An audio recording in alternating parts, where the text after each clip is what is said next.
മനസ്സ് കാണിക്കണം. അതില്ല, എനിക്ക് ഒന്നെ വേണ്ട, ഒന്നിൽ രണ്ടെണ്ണത്തിൽ അതിലപ്പുറം വേണ്ട, ഇങ്ങനെയൊക്കെയുള്ള പ്രസവിക്കാനും കുഞ്ഞുങ്ങളെ വളർത്താനും മടി കാണിക്കുന്നു നമ്മളെ പുതിയ തലമുറ. അത് അപകടകരമായ പ്രത്യാഘാതം സമൂഹത്തിലുണ്ടാകും.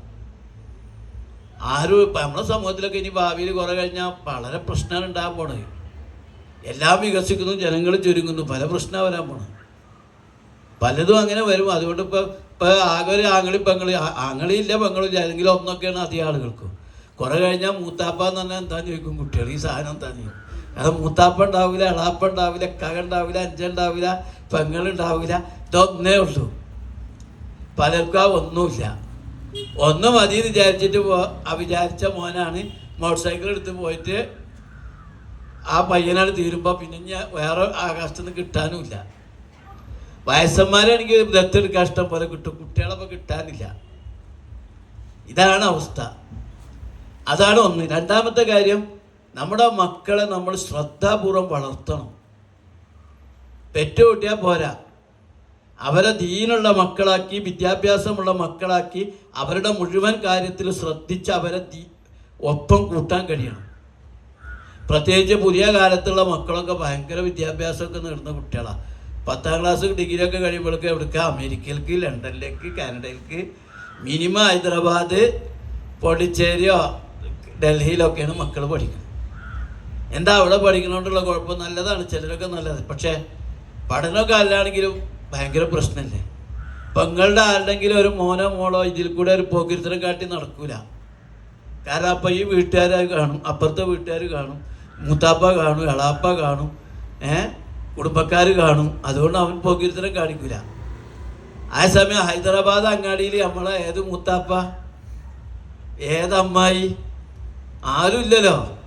അവരെ നോക്കാനാളില്ല. ലണ്ടൻ പട്ടണത്തിൽ ഏത് ഉസ്താദ്, അവരൊന്നുമില്ല, അവരൊറ്റക്ക അവിടെ. അവരും ശൈത്താനും മാത്രമേ ഉള്ളൂ. അപ്പം നമ്മളെ മക്കളെ കൂടെ ശൈത്താനെയാണോ പറഞ്ഞയക്കേണ്ടത്, അള്ളാനെ പേടിയാണോ എന്ന് നമ്മൾ തീരുമാനിക്കണം. ആയാത്തിലുള്ള ഒരു സ്ത്രീ എന്നെ വിളിച്ചിട്ട് ചോദിച്ചൊരു ചോദ്യം, മുസ്ലിമായ പുരുഷന് ക്രിസ്ത്യൻ പെൺകുട്ടീനെ കല്യാണം കഴിക്കാൻ പറ്റുമോ ഉസ്താദ്? അപ്പോൾ എന്താണെന്ന് വെച്ചാൽ അഹ്ലി കിതാബിനൊക്കെ കഴിക്കാൻ. അഹ്ലി കിതാബാണോ ഇപ്പോഴത്തെ ക്രിസ്ത്യാനികൾ, അതൊക്കെ വേറെ ചർച്ചയാണ്. തൽക്കാലം ഞാൻ ഉത്തരം പറയാതെ ചോദിച്ചു, എന്താ പ്രശ്നം? എൻ്റെ ആങ്ങൾക്ക് ഒരു ക്രിസ്ത്യൻ പെൺകുട്ടീനെ കെട്ടണം. എവിടെയുള്ളത്? ലണ്ടനിലാണ് ആങ്ങളുള്ളത്. അപ്പോൾ ഞാൻ പറഞ്ഞു, തൽക്കാലം ഓനോടൊന്ന് എനിക്ക് വിളിക്കാൻ പറയും. 2 ദിവസം കഴിഞ്ഞപ്പോഴേക്കും അവനെ വിളിച്ചു, ഉസ്താദെ ഫോണിൻ്റെ കിട്ടക്കലും ഓൻ ആദ്യ ചോദ്യമാണ്, ക്രിസ്ത്യാനിനെ കെട്ടാൻ പറ്റുമോ? അപ്പോൾ ഞാൻ ചോദിച്ചു, എന്താ പ്രശ്നം? ഇങ്ങനെ ഒരു പെൺകുട്ടീനെ എനിക്കിഷ്ടമാണ്, കെട്ടണം. അപ്പോൾ ഞാൻ ചോദിച്ചു, പെൺകുട്ടി എവിടെയുള്ളത്? പെൺകുട്ടിയും ലണ്ടനിലാണുള്ളത്. നിങ്ങളെവിടെയുള്ളത്? ഞാനും ലണ്ടനിലാണുള്ളത്. അപ്പോൾ നിങ്ങളെ എത്ര കാലമായി കണ്ടിട്ട്? ഞങ്ങൾ 2 വർഷമായി. എപ്പോഴാണ് കാണുന്നത്? ഞങ്ങൾ രണ്ടാളും ഒരു വീട്ടിൽ തന്നെ കുറച്ച് കാലമായിട്ട് 2 കൊല്ലമായിട്ട് താമസിക്കുന്നത്. രണ്ടാളും ഒരു വീട്ടിൽ ഒരു റൂമിലാണ് 2 കൊല്ലമായിട്ട് താമസിക്കുന്നത്. എന്നിട്ട് അവൻ എന്നെ ഒരു കാര്യം പഠിപ്പിച്ചു തന്നു, ലണ്ടനിലൊക്കെ ഭയങ്കര വാടക, 2 വീടെടുത്താൽ മുതലാവില്ല, അതുകൊണ്ടൊരു വീട്ടിലാണ്. ഇതാണ് നമ്മുടെ അവസ്ഥ. ഈ കുട്ടികൾക്ക് ദീന് പഠിപ്പിക്കാതെ വിട്ടു കഴിഞ്ഞാൽ പിന്നെ എന്താ ഉണ്ടാവുക? അതുകൊണ്ട് നമ്മളെ മക്കളെ നല്ല രീതിയിൽ പഠിപ്പിച്ചു വിടണം. മദ്രസയിൽ നിന്നും സ്കൂളിൽ നിന്നൊന്നും കിട്ടൂല.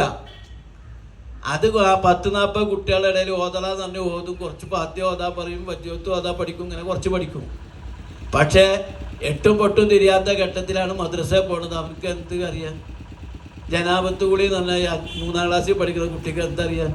4ാം ക്ലാസ് ആകുമ്പോഴത്തെ മദ്രസ. ഹൈദ് നിഫാസ് എന്തറിയാൻ?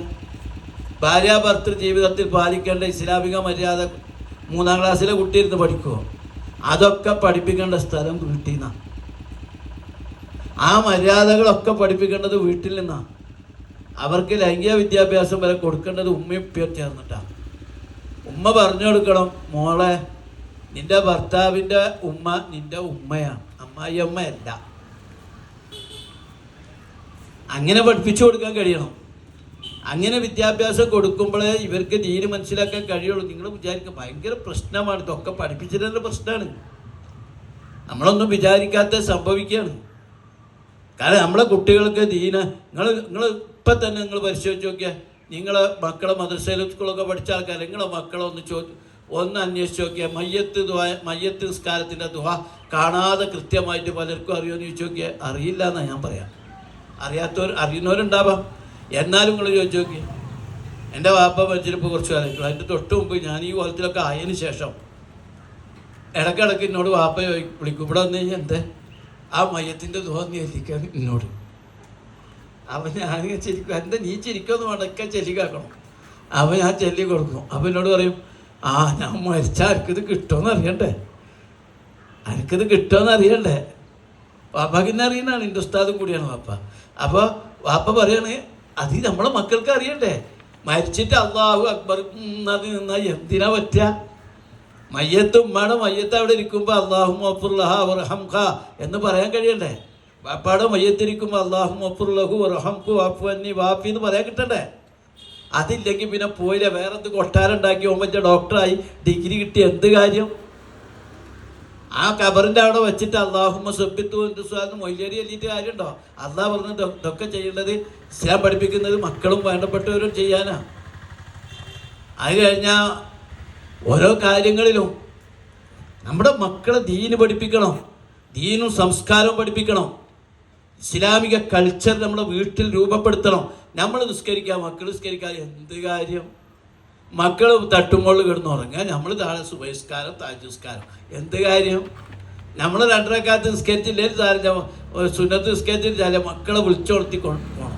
വാപ്പ പള്ളിക്കൽക്ക് സുബഹിക്കും, മോളി കിടന്ന് ഉറങ്ങുക, എന്ത് കാര്യം? ഇതൊക്കെ നമ്മൾ ആത്മപരിശോധന ചെയ്യണം. നമ്മൾ ആഗ്രഹിക്കുന്ന സ്വപ്നം എന്താണ്? ദുനിയാവിലെ എൻ്റെ വീട്ടിൽ മക്കളൊക്കെ കല്യാണം കഴിച്ച് സുഖമായിട്ട് ഭക്ഷണം ബിരിയാണി തിന്ന് ജീവിക്കലല്ലല്ലോ നമ്മളെ സ്വപ്നം. ഈ മക്കളും കെട്ടിയോളും കുട്ടികളൊക്കെ കൂടി നമുക്ക് സ്വർഗത്തിലൊരു കൂടലുണ്ട്. ആ സ്വർഗത്തിലെ കൂടലൊരു ഭയങ്കര കൂടലല്ലേ? നിങ്ങൾ ആലോചിച്ച് നോക്കി, സ്വർഗത്തിൽ മക്കളോ നമ്മളൊക്കെ കൂടുക എന്ന് പറഞ്ഞാൽ എന്താ രസം. ഞാൻ സ്വർഗത്തിലാണെങ്കിൽ ഞാനിങ്ങനെ നിൽക്കുമ്പോൾ എൻ്റെ പേരക്കുട്ടി വരണം, അവൻ പേരക്കുട്ടീനെ കാണണം. അവൻ പേരക്കുട്ടി നിൽക്കുമ്പോൾ എൻ്റെ വല്യപ്പ അപ്പുറത്തൊക്കെ ഉണ്ട്. ഞാനേ വല്യപ്പാനെ കണ്ടിട്ടുള്ളൂ, പേരക്കുട്ടി കണ്ടിട്ടില്ലല്ലോ. അപ്പോൾ ഞാൻ വല്യപ്പാക്ക് പരിചയപ്പെടുത്തി കൊടുക്കുകയാണ്, ഇതാണ് എൻ്റെ പേരക്കുട്ടി വല്യപ്പ. ഓനോട് പറയാണ്, മോനെ എൻ്റെ വല്യപ്പ അതാണ്. അപ്പോൾ എൻ്റെ വല്യപ്പ പറയാണ്, നിൽക്ക്. വല്യപ്പാനെ ചൂണ്ടിയിട്ട് പറയണം, ഇതാണ് എൻ്റെ പേരക്കുട്ടി. നിന്നെ മൂത്താപ്പാനെ എളാപ്പാനെ അങ്ങനെ ബന്ധുക്കളെല്ലാവരും അവിടെ ഒരു രസമാണ്. അപ്പോഴാണ് നമുക്ക് കാണാൻ പൂതിയുള്ള കുറേ ആൾക്കാരുണ്ട് അല്ലേ? മുഹമ്മദ് റസൂലുള്ളാഹിനെ കാണണം, യൂസുഫ് നബിയുടെ സൗന്ദര്യം കാണണം, ഇബ്രാഹിം നബിനൊന്ന് കാണണം. ഇതൊക്കെ നമ്മളെ പൂതിയിൽ പെട്ടതല്ലേ? ബിലാൽ റളിയല്ലാഹുവിൻ്റെ ആ കറുപ്പ് നിറമൊന്ന് കാണണം. അവിടെ കറുപ്പാണോ വെളുപ്പാണോ അല്ലാഹു, ആ കറുപ്പിൻ്റെ അഴകൊന്ന് കാണണം. ഉമർ റളിയല്ലാഹുവിൻ്റെ ഗാംഭീര്യം ഒന്ന് കാണണം. എന്താണ് ആ രസം? ആ സ്വർഗത്തിൽ ഈ മക്കളും കുടുംബക്കാരും പെട്ടിയോളും എല്ലാവരും കൂടി കൂടുമ്പോഴാണ് നമ്മളെ ഏറ്റവും വലിയ സ്വർഗീയ വിജയം. അതിന് വേണ്ടത് നമ്മുടെ മക്കളെ ലക്ഷ്യബോധത്തിൽ വളർത്തണം, അവരെ സ്വർഗത്തിൻ്റെ ആളുകളാക്കി വളർത്തുക തന്നെ വേണം. അതിനു വേണ്ട എല്ലാ പണികളും നമ്മൾ ചെയ്യണം. അതിന് നമ്മളുടെ മുഖ്യ പണി അതാ. ഞാൻ ഇപ്പോൾ നടന്ന് പ്രസംഗിക്കണമെങ്കിൽ ഞാൻ അധിക സമയം ചെലവഴിക്കേണ്ട പരിപാടി എന്ന് പറഞ്ഞാൽ എൻ്റെ മക്കളെ ദീനിൻ്റെ ഘടനയിൽ ഉറപ്പിച്ച് നിർത്തലാണ്. അപ്പം നമുക്കൊരു ധൈര്യം, നിസ്കരിക്കണം മോനാണ്, അള്ളാനെ പേടിക്കണം മോനാണ്, അള്ളാനെ പേടിക്കണം മോളാണ്. ഇൻഷാ അല്ലാഹ് ഞാൻ മരിച്ചാൽ എൻ്റെ മയ്യത്ത് നിസ്കരിക്കാണ്ടാവും, ഇൻഷാ അല്ലാഹ് എൻ്റെ ഖബർക്ക് ദ്വാരക്കാണ്ടാവും. ഇനി അതല്ലെങ്കിൽ ഞാൻ മരിച്ചാലും ഇടയ്ക്ക് നിസ്കാരത്തിൽ റബ്ബിർഹംകുമാ കമാ റബ്ബയാനി സഗീറ എന്ന് പറയാണ്ടാവും. എന്തായാലും അപ്പോഴും അല്ലാതെ നമ്മൾ മരിച്ചിട്ട് ഇവിടെ വലിയ കെട്ടിടം ഉണ്ടാക്കി നമുക്ക്